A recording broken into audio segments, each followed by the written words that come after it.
Olá novamente, vamos à nossa atividade então?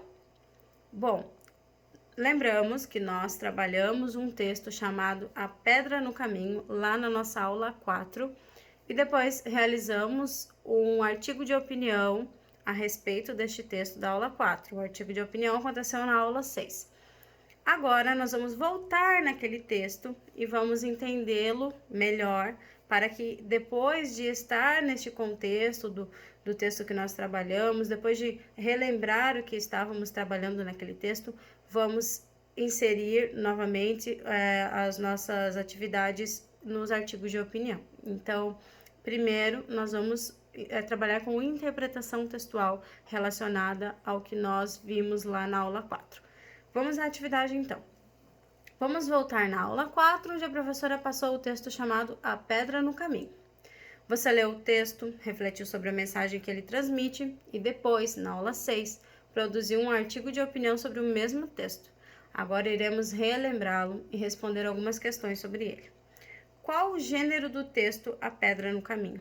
Qual é o gênero?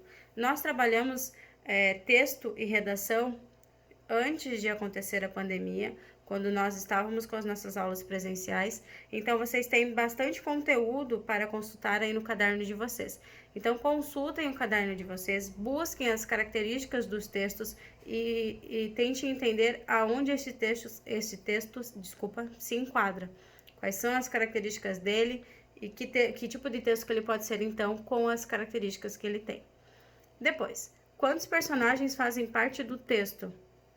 Observe o texto e veja quantos personagens fazem parte dele. Quem é o personagem principal?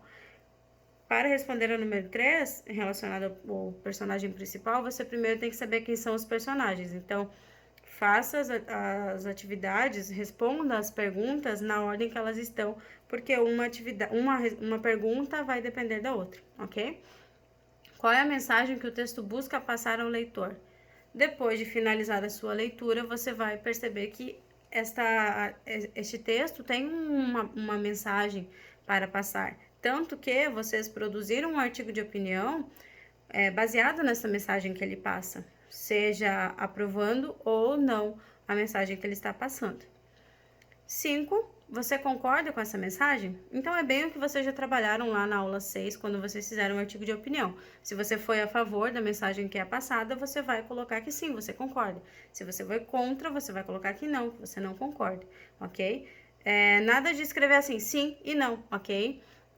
Caprichem nas respostas de vocês, sejam objetivos, claro, mas não sejam grossos, de colocar não e sim, ok? A professora tem bastante trabalho ao elaborar as perguntas e o mínimo que os professores merecem é receber boas respostas também.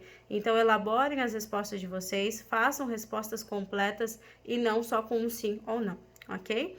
Eu espero, então, que vocês tenham entendido. Nós, como eu já citei, vamos primeiro fazer toda a contextualização, interpretação textual para voltar ao texto e relembrá-lo, e depois sim iremos dar continuidade com o artigo de opinião, trabalhando mais a fundo o que é o artigo de opinião, a estrutura dele, enfim. Mas hoje iniciamos desta forma, ok? Espero que tenham entendido. Qualquer dúvida, estou à disposição para sanar. Tenham uma ótima semana e nos vemos na quarta-feira. Beijos!